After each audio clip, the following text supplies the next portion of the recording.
여기 출입국장에서 신기한 광경이 펼쳐지고 있습니다. 전용 자동 출입국장으로 자유롭게 들어가는 한국인들, 그리고 그걸 보며 놀라는 중국인 여성의 모습이 보입니다. 1시간째 출입국 심사줄에 서 있는 중국 여성은 도대체 무슨 일이 있었던 걸까요?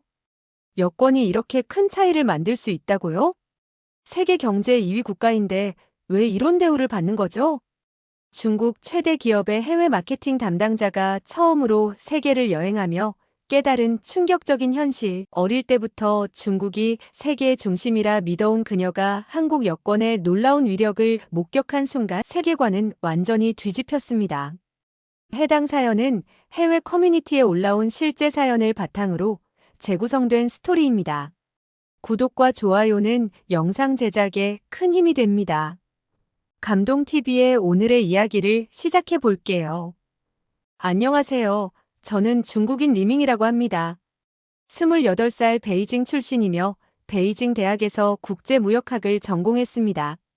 지금은 중국 최대 전자상거래 기업에서 해외 마케팅 담당자로 일하고 있죠.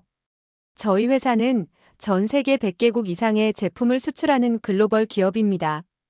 어릴 적부터 중국이 세계의 중심이라는 생각을 굳게 믿으며 자랐어요.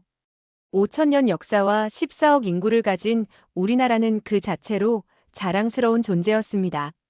대학 시절 교수님이 각국의 경제 지표를 설명하실 때마다 은근히 뿌듯했어요. 다른 나라들의 성과가 중국의 규모에 비하면 작아 보였거든요. 세계 경제 순위에서 중국이 미국 다음으로 강력한 국가라는 사실이 늘 자랑스러웠습니다. 특히 중국의 첨단 기술과 디지털 혁신은 세계를 선도하고 있다고 생각했죠. 화웨이, 샤오미 같은 기업들이 글로벌 시장에서 성공하는 모습을 보며 더욱 확신했어요. 회사 동료들과 점심을 먹으며 세계 여러 나라 이야기를 할 때면 저는 항상 중국의 우수성을 강조했어요. 한 번은 한국을 여행한 동료가 서울의 도시 시스템에 감탄했을 때 저는 베이징의 규모와 발전 속도를 언급하며 화제를 돌렸습니다. 속으로는 작은 나라에서 무엇을 배울 수 있겠어 하는 생각이었죠. 그러던 어느 날 저의 삶을 바꿀 기회가 찾아왔습니다. 팀장님이 회의에서 제 이름을 부르셨어요. 신제품 글로벌 마케팅을 위한 세계 주요 도시 순회 프로젝트를 맡아달라는 제안이었죠. 이 프로젝트는 한국을 시작으로 미국, 유럽 등 주요 시장을 직접 방문하는 중요한 임무였습니다. 저에게는 중국의 우수성을 세계에 알릴 절호의 기회로 느껴졌어요. 회사에서 세계 순회 프로젝트를 맡게 된 저는 기대에 가슴이 벅찼습니다. 드디어 세계 무대에서 중국의 비즈니스 역량을 보여줄 기회가 온 것이죠. 출장 준비를 하면서 여권과 비자 신청을 위해 서류를 준비했습니다. 미국, 프랑스, 영국 등 여러 나라의 비자를 동시에 신청해야 했죠. 처음으로 당혹감을 느낀 건 바로 이 비자 신청 과정에서였어요. 각 나라마다 요구하는 서류가 다르고 인터뷰도 필요했으며 높은 비자 수수료도 내야 했습니다. 어떤 나라는 예약이 꽉 차서 한 달 후에나 인터뷰가 가능하다고 했어요. 생각보다 복잡하고 시간이 오래 걸렸지만 중국의 중요한 기업 직원으로서 특별한 대우를 받을 것이라는 기대는 여전했습니다. 비자 인터뷰를 위해 미국 대사관에 갔을 때의 일이 지금도 생생해요. 긴 줄에서 2시간을 기다린 끝에 겨우 창구에 도착했죠. 심사관은 제 여행 목적과 귀국 의사를 확인하는 여러 질문을 던졌습니다. 회사 초청장과 재직 증명서를 보여줬음에도 불구하고요. 팀장님께 이런 불편함을 토로했더니 글로벌 비즈니스에서는 이런 절차가 일상이라고 말씀하셨어요. 전 세계적으로 중국인의 해외 이주가 많다 보니 비자 심사가 까다로울 수밖에 없다고 했습니다. 그 말을 들으며 약간의 불편함을 느꼈지만 곧 여행에 대한 기대로 그런 감정을 밀어냈어요. 첫 방문지는 한국이었습니다. 사실 처음에는 미국이나 유럽을 먼저 가고 싶었지만 아시아 시장이 우선이라는 회사의 결정을 따라야 했죠. 한국에서 과연 무엇을 배울 수 있을까라는 의구심이 들었지만 동시에 이건 우리 중국 제품의 우수성을 알릴 좋은 기회라고 생각하며 마음을 다잡았습니다. 드디어 출국 날이 되어 베이징 공항에 도착했을 때 이 여행이 단순한 비즈니스 트립이 아니라 저의 세계관을 완전히 바꿔놓을 여정이 될 줄은 전혀 몰랐습니다. 인천공항에 도착했을 때부터 놀라움의 연속이었습니다. 공항이 매우 깨끗하고 효율적으로 운영되는 모습이 인상적이었어요. 공항만 그렇겠지라고 생각했는데 서울로 가는 길에 본 도시 인프라와 풍경이 제 생각을 바꿔놓았어요. 특히 서울의 대중교통 시스템은 정확성과 효율성 측면에서 놀라웠죠. 지하철이 정확히 예정된 시간에 도착하는 것을 보고 감탄했어요. 중국의 대도시도 훌륭한 대중교통 시스템을 갖추고 있지만 서울의 정시성은 특별했습니다. 버스 정류장의 실시간 도착 정보와 통합된 교통카드 시스템도 매우 편리했어요. 호텔에 체크인한 후 현지 파트너 회사와의 미팅을 준비했습니다. 한국 측 담당자인 김소연 씨는 30살의 마케팅 전문가로 영어와 중국어에 능통했어요. 첫 만남에서부터 김소연 씨의 전문성과 세련된 매너가 눈에 띄었습니다. 저녁 식사 자리에서 김소연 씨는 다양한 국가를 여행한 경험을 이야기했어요. 유럽, 남미 심지어 중동까지 다녀온 그녀의 이야기를 들으며 약간의 부러움을 느꼈습니다.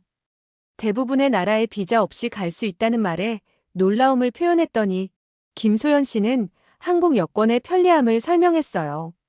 김소연 씨는 급하게 싱가포르 출장이 잡혔을 때도 비자 걱정 없이 바로 떠날 수 있었다고 했습니다. 반면 저는 미국 비자를 받기 위해 한 달 전부터 준비했던 경험이 떠올라 대비가 되었어요. 한국에서의 업무는 예상보다 순조롭게 진행되었습니다. 한국 시장의 특성을 이해하고 현지화 전략을 세우는 과정에서 소연 씨의 도움이 컸어요. 우리의 협업 과정에서 한국의 빠른 의사결정 문화와 세심한 고객 서비스에 감탄했습니다. 저녁에 쇼핑거리를 산책하던 중 한 무리의 중국인 관광객들이 주변 사람들을 불편하게 만드는 모습을 보았어요. 그들은 큰 소리로 대화하고 규칙을 무시하며 한국인 상인이 조용히 해달라고 부탁했을 때도 무례하게 대응했습니다. 이런 모습에 얼굴이 화끈거렸어요. 중국인으로서 부끄러운 마음이 들었습니다. 한국에서의 일주일 일정을 마치고 다음 목적지인 파리로 향했습니다. 한국 출장이 끝난 후 김소연 씨가 공항까지 배웅해 주었는데 그녀는 다음 주에 런던 출장이 있다며 혹시 일정이 맞으면 만나자고 했어요. 그때는 그저 사교적인 인사라고 생각했습니다. 파리 샤를 드골 공항에 도착했을 때 예상과 다른 상황이 펼쳐졌어요. 유럽연합 국가와 특정 국가 여권 소지자들을 위한 신속 입국 라인이 있었는데 한국 여권을 가진 사람들도 그 줄을 이용하고 있었습니다. 반면 저를 포함한 중국인들은 기타 국가 라인에서 길게 기다려야 했죠.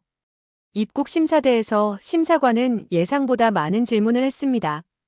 체류 목적, 체류 기간, 숙소 정보, 귀국 항공권 등을 상세히 확인했어요. 마치 잠재적 불법 체류자로 취급받는 느낌이었습니다. 옆 심사대를 보니 한국인들은 훨씬 간단한 질문만 받고 신속하게 입국 허가를 받았어요.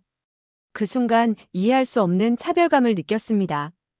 우리가 경제 강국인데 왜 이런 대우를 받지? 하는 생각이 들었어요. 파리에서의 업무는 계획대로 진행되었지만 입국 과정에서 느낀 불편함이 계속 마음에 남았습니다. 이런 상황은 런던에 도착했을 때도 비슷했어요. 히드로 공항에서도 긴 줄과 엄격한 심사를 경험했습니다. 런던에서 우연히 소연 씨를 다시 만났는데 우연히도 같은 호텔에 묵게 된 것이죠. 로비에서 마주쳤을 때 그녀는 반갑게 인사하며 저녁 식사를 함께 하자고 제안했습니다. 식사 중에 입국 심사에서 겪은 불편함을 이야기했더니 김소연 씨는 자신은 그런 경험이 없다고 했어요. 한국 여권으로 많은 나라에 비자 없이 갈 수 있다고 설명했습니다. 영국에도 비즈니스 목적으로 6개월까지 비자 없이 체류할 수 있다고 했어요. 그 말을 들으며 놀라움과 함께 묘한 감정이 일었습니다. 그날 밤 호텔방으로 돌아와 창밖의 런던 야경을 바라보며 여러 생각이 교차했어요. 여행이 계속될수록 중국과 다른 나라들 사이의 차이를 더 많이 느끼게 될 것 같았습니다. 런던에서의 일정을 마치고 다음 목적지인 뉴욕으로 향했습니다. 공항에서 또 한 번 놀라운 경험을 했어요. 보안 검색대를 지난 후 면세점에서 쇼핑하던 중 중국인 관광객 무리가 소란을 피우는 모습을 보았습니다. 그들은 상품을 함부로 다루고 큰 소리로 흥정하며 직원의 안내를 무시했어요. 주변 사람들의 불편한 표정을 보며 가슴이 아팠습니다. 더 충격적인 건 제가 어떤 상품에 대해 중국어로 질문했을 때 직원의 경계하는 태도였어요. 처음에는 냉담했다가 제가 정중하게 영어로 다시 물었을 때 태도가 바뀌었습니다. 중국인이라는 이유만으로 선입견을 받는다는 사실이 씁쓸했어요. 뉴욕에 도착해서도 입국 심사는 이전과 비슷했습니다. 그런데 주목할 만한 점이 있었어요. 같은 비행기에 탔던 한국인 비즈니스맨은 글로벌 엔트리라는 자동 입국 시스템을 이용해 몇 분 만에 입국 절차를 마쳤더군요. 반면 저는 여전히 긴 줄에서 기다려야 했습니다. 타임스퀘어에서는 한류의 영향력을 직접 목격했어요. 대형 광고판에 한국 아이돌 그룹의 이미지가 전시되어 있었고 한국 화장품 매장 앞에는 현지인들이 줄을 서 있었습니다. 중국 브랜드도 있었지만 사람들의 관심도는 확연히 달랐어요. 카페에서 우연히 한국인 커플과 대화하게 되었습니다. 그들은 1년에 여러 차례 해외여행을 한다고 했어요. 무비자로 입국 가능한 국가가 많아 여행 계획이 쉽다고 설명했습니다. 심지어 당일의 결정에도 바로 떠날 수 있는 자유로움이 있다고 했어요. 그 이야기를 들으며 다시금 부러움을 느꼈습니다. 제가 세계를 돌아다니는 것도 회사의 지원과 몇 달간의 비자 준비가 있었기에 가능했던 거니까요. 개인적으로 여행을 계획한다면 복잡한 비자 신청 과정부터 시작해야 했을 겁니다. 뉴욕에서의 마지막 날 센트럴파크를 산책하며 이런저런 생각에 잠겼어요. 지금까지의 여행에서 보고 느낀 것들이 저의 세계관에 조금씩 변화를 주기 시작했습니다.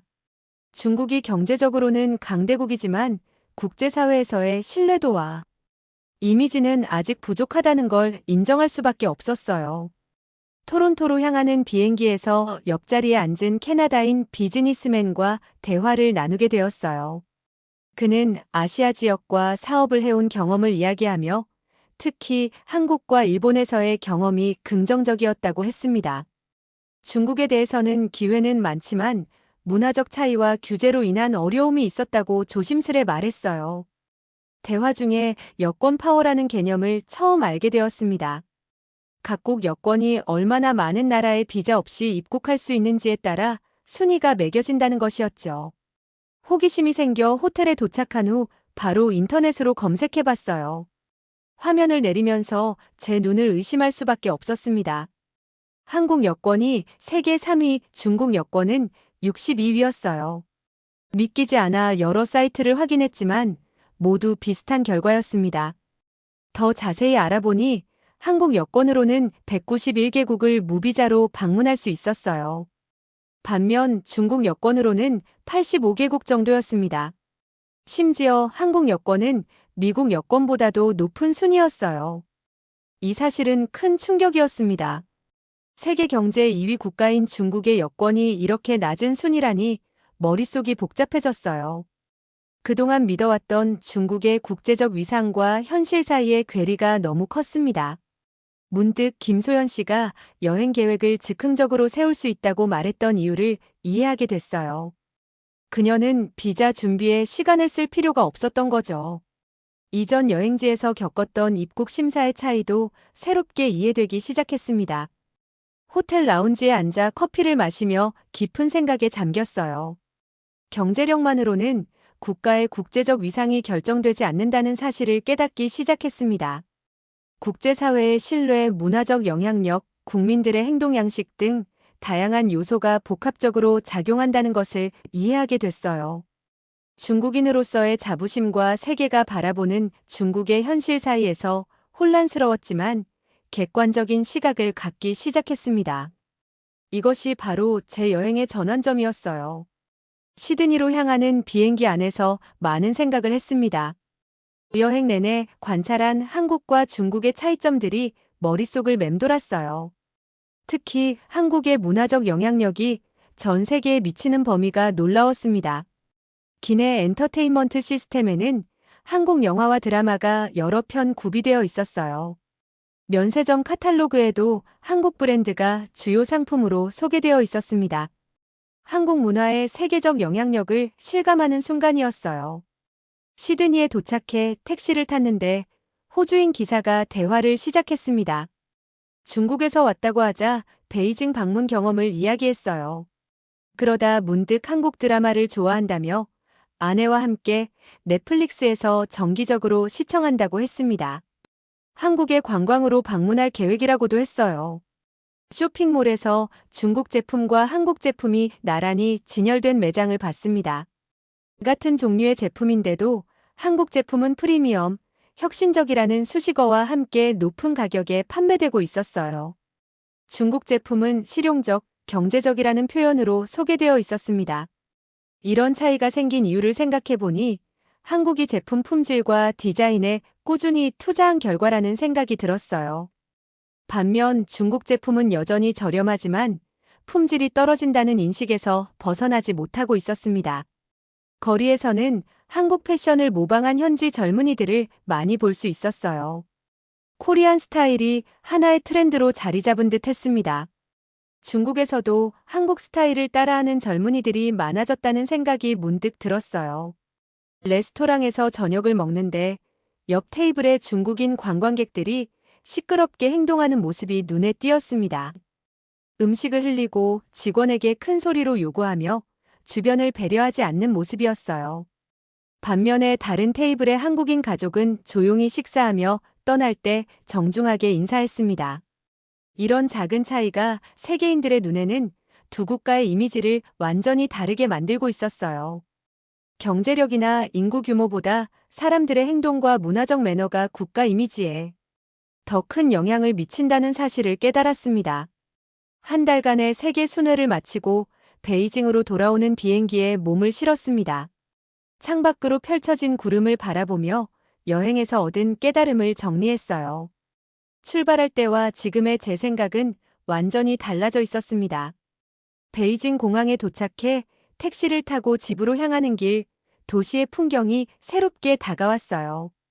거대한 건물들과 북적이는 거리를 보며 중국의 규모와 에너지는 분명 대단하다고 느꼈습니다. 하지만 이제는 그것만으로 세계적인 존경을 받기는 어렵다는 사실도 알게 되었죠. 회사에 출근해 팀장님께 출장 보고를 했습니다. 각 나라의 시장 현황을 설명하면서 한국 기업들의 성공 사례를 여러 번 언급했어요. 팀장님은 의외라는 표정을 지었습니다. 제가 한국에 대해 긍정적으로 평가하는 모습이 생소했던 거죠. 동료들과 점심을 먹으며 여권 파워 순위에 대해 이야기했더니 대부분이 처음 듣는다며 놀라워했어요. 한 동료는 중국이 경제 강국인데 여권 순위가 그렇게 낮다니 말도 안 된다고 했습니다. 한 달 전에 저라면 똑같이 반응했을 거예요. 그날 저녁 회사 발표를 위한 보고서를 작성하면서 새로운 아이디어가 떠올랐습니다. 시장 분석뿐만 아니라 중국 기업과 제품의 글로벌 이미지 개선 방안을 제안하기로 했어요. 한국 기업들이 품질과 디자인으로 프리미엄 이미지를 구축한 사례를 분석했습니다. 발표 당일 제 제안은 예상보다 긍정적인 반응을 얻었어요. 마케팅 이사님은 특히 한국 사례 분석이 흥미로웠다며 단순한 메이드 인 차이나가 아닌 고품질 차이니즈 브랜드를 구축해야 한다고 공감했습니다. 주말에 부모님을 찾아뵈었어요. 여행 경험을 솔직하게 말씀드렸더니 처음에는 아버지가 경제력이 계속 성장하면 자연히 인정받게 될 거라고 하셨습니다. 하지만 한국의 소프트 파워 성공 사례를 설명하자 곰곰이 생각하시는 모습이었어요. 이제 저는 중국이 진정한 글로벌 강국이 되기 위해서는 경제력 외에도 국제적 신뢰와 문화적 영향력을 키워야 한다고 생각합니다. 한국의 사례는 우리에게 좋은 본보기가 될 수 있어요. 그들의 성공을 시기하거나 무시하는 대신 배우고 존중하는 자세가 필요하다고 봅니다. 베이징의 저녁 하늘을 바라보며 생각했어요. 중국이 여전히 위대한 나라라는 믿음은 변함이 없지만 이제는 더 균형 잡힌 시각으로 세계를 바라보게 되었습니다. 단순히 경제 규모나 인구수만으로 국가의 가치를 평가하는 것이 아니라 문화적 영향력, 국민의식, 국제사회에서의 신뢰도 등 다양한 측면을 고려해야 한다는 걸 깨달았어요. 회사에서는 제 변화를 알아챈 동료들이 가끔 놀라워하기도 합니다. 예전에는 중국이 최고라는 말만 반복하던 제가 이제는 다른 나라의 장점도 객관적으로 인정하는 모습을 보이니까요. 특히 마케팅 회의에서 한국 기업들의 브랜드 전략을 분석하고 우리 회사에 적용할 방안을 제안했을 때 많은 동료들이 새로운 시각에 공감했습니다. 여행에서 돌아온 지 한 달 후 새로운 프로젝트 리더로 발탁되었어요. 중국 제품의 국제적 이미지를 개선하고 글로벌 소비자들에게 어필할 수 있는 마케팅 전략을 개발하는 임무였습니다. 이 역할은 제가 세계 여행에서 얻은 통찰력을 활용할 수 있는 완벽한 기회였죠. 가끔 김소연 씨와 이메일을 주고받으며 비즈니스 아이디어를 교환하고 있어요. 그녀의 국제적 시각과 경험은 저에게 많은 영감을 줍니다. 언젠가 한국과 중국 기업이 함께 협력해 글로벌 시장에서 시너지를 낼 수 있는 방안을 모색하고 있어요. 이제 저는 한국인들이 세계 각국에서 존중받는 이유를 이해합니다. 그들의 여건이 높은 가치를 갖게 된 것은 단순한 우연이 아니었어요. 경제 발전과 함께 국제사회에서의 신뢰를 쌓기 위한 꾸준한 노력, 문화적 가치의 확산, 그리고 시민의식의 성장이 모두 함께 이루어낸 결과였습니다. 경제력과 함께 소프트 파워를 키우고 중국인들의 세계 시민의식을 높이는데 도움이 되는 일을 하고 싶습니다. 여행을 통해 깨달은 이 소중한 교훈을 잊지 않고 앞으로도 더 넓은 시각으로 세계를 바라볼 것입니다. 때로는 작은 나라에서도 배울 점이 많다는 사실을 기억하며 진정한 강대국의 의미가 무엇인지 계속 고민해 나갈 생각이에요. 저의 이야기는 여기까지입니다. 여러분 리밍 씨의 이야기 어떻게 들으셨나요? 한국 여권의 파워가 이렇게 대단하다는 점이 놀라우셨을 것 같네요. 한국은 작은 나라지만 세계인의 존경과 신뢰를 받으며 문화적 영향력을 넓혀가고 있습니다. 단순한 경제 규모나 인구수가 아니라 국가 이미지와 국민의 행동, 문화적 가치가 얼마나 중요한지 생각해보게 되는 사연이었습니다. 감동TV는 감동적이고 재미있는 사연을 기다리고 있습니다. 다음에도 재미있는 사연으로 찾아뵙겠습니다. 시청해주셔서 감사합니다.